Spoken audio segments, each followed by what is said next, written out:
Colombianos, quiero iniciar este diálogo con ustedes hablando del vil asesinato de Jaime Garzón. El periodista J. Everardo Aguilar fue asesinado en el Bordo Cauca y otro colega, Hugo Cuartas, sobrevivió milagrosamente a un atentado en Manizales. Que en esa región son 8 los comunicadores amenazados, pero solo uno cuenta con esquema de seguridad. Las autoridades en el Huila siguen tras la pista del hombre que asesinó hace algunos días a la periodista Flor Alba Núñez. Noticias RCN rechaza el asesinato del periodista Libardo Montenegro. Y hasta aquí los deportes. País de mierda. 50 años de conflicto en Colombia, más de 8 millones de víctimas de una cruda guerra que inició en los años 60 en Marquetalia. Un conflicto que quedó retratado en el lente de fotógrafos que arriesgaron su propia vida para buscar esa imagen que quedaría para la historia.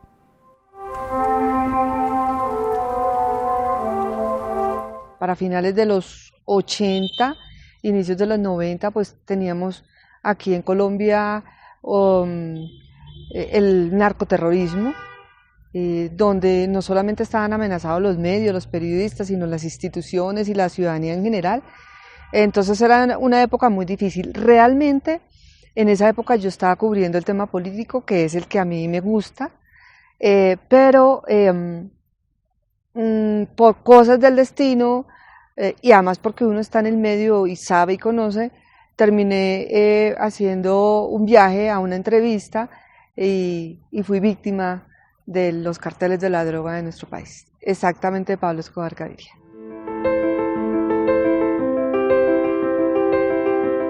Las personas deberían poder expresar sus opiniones y difundir información sin ningún tipo de temor a ser victimizados.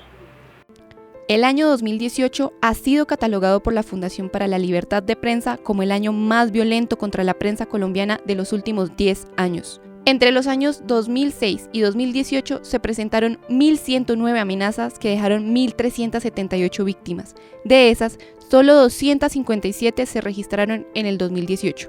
Pero no es el único riesgo al que se exponen los profesionales de la comunicación. En el medio en que yo trabajaba, que era el noticiero Krypton, era de fin de semana, vivíamos en una zozobra constante porque era la época de los carrobomba, de los atentados, de las amenazas. Se dio la oportunidad de hacer una entrevista para esa época con la guerrilla del ELN. Se acababa de terminar básicamente un proceso con el M-19 que había resultado exitoso y Diana Turbay, que era la directora del noticiero, quería repetir como esa experiencia porque ella había sido un poco mediadora en ese proceso del M-19, quería repetir la experiencia con el ELN. En esa búsqueda encontró la posibilidad de entrevistar al cura Manuel Pérez, que era el máximo dirigente, y infortunadamente eso fue parte de un engaño. Nosotros resultamos no yendo a hacer una entrevista al cura Manuel Pérez, sino secuestrados por Pablo Escobar Gaviria.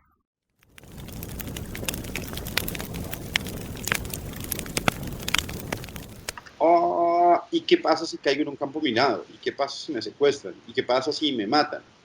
¿Sí? Pues muerto al hoyo. ¿Y qué va a pasar con mis hijos y mi esposa y mis padres y mis amigos? Entonces yo creo que es importante también de alguna manera pensar en el riesgo de esos terceros. Por supuesto, cuando sucedió esto hecho del secuestro, creo que las mayores víctimas fueron ellos. Siempre lo he dicho porque uno finalmente sabe en qué condiciones está, cómo lo tiene, si come, si duerme, si no, pero la familia no sabe nada. Entonces creo que las mayores víctimas fueron ellos. Eso es, digamos, lo que más me duele a mí de todo este episodio. Entre los años 2006 y 2018 fueron asesinados en el país 19 periodistas en razón de su oficio, y aunque esta cifra no suena alarmante, una vida cuenta.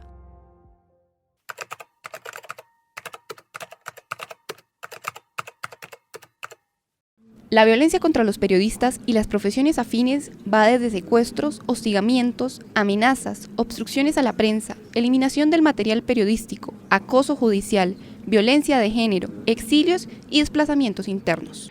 Uno pensó que con la salida de la guerrilla podíamos ir a cubrir más esos sitios. Y sí, hemos ido a esos sitios. Pero cuando nos encontramos en que aquí no se pueden tomar fotos. ¿Usted qué viene a hacer acá? La salud es muy buena, ¿no? Cuídela. Entonces por eso se ha incrementado ese número de denuncias frente a las amenazas a periodistas y fotoperiodistas. Bueno, la firma del acuerdo de paz no necesariamente ha mostrado una disminución en la violencia. El año pasado lo que registramos fue un aumento. ¿Por qué?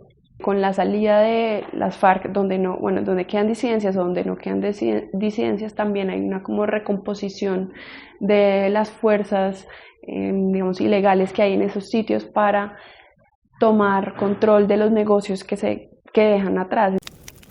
El narcotráfico, el tráfico de armas, el contrabando son las nuevas disputas que se libran en los territorios por parte de esas fuerzas que quieren tomar el control de los negocios que dejaron las FARC. Lo que pasa es que nosotros tenemos unas condiciones muy especiales y unas circunstancias de violencia en el país, problemas multifactoriales que pueden llevar a que la labor del periodista no sea respetada y por el contrario se presenten atentados contra ellos. ¿Por qué? Que tenemos una problemática de narcotráfico, tenemos una problemática de minería ilegal, pero también de extorsión, de organizaciones guerrilleras que viven también de la extorsión o del narcotráfico y la minería, de disidencia, en este caso de las FARC, y de otros fenómenos de delincuencia común que afectan la labor no solamente del periodista, sino de los periodistas, sino también de los líderes sociales. Y esa es la violencia que estamos viviendo, y solamente en la medida que se ataquen esas causas de la criminalidad es que podremos decir que evidentemente el Estado ha logrado controlar socialmente los factores de violencia. La organización no gubernamental Reporteros Sin Fronteras, en su análisis de la libertad de prensa en el mundo, ubica a Colombia para el año 2019 en el puesto 129, un puesto más que en el año 2018. El país en el primer puesto de menores agresiones es Noruega, y el país con más agresiones registradas es Turkmenistán, ubicado en el puesto 180.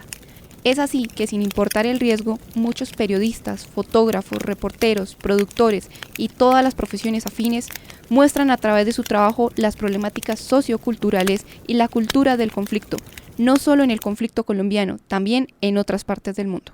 Hay una censura y después se crea una autocensura, ¿no?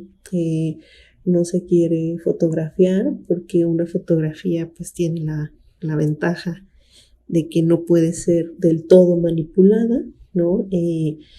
Desde la fotografía de los 72 migrantes en el rancho de San Fernando en Tamaulipas, o la fotografía de Arturo Beltrán Leiva, uno de los capos más importantes del crimen organizado en México.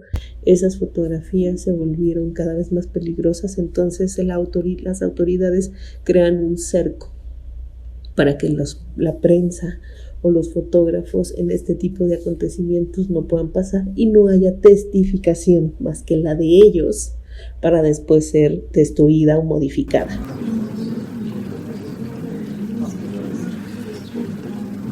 Los periodistas somos también víctimas del conflicto armado, pero por encima de eso está nuestra labor.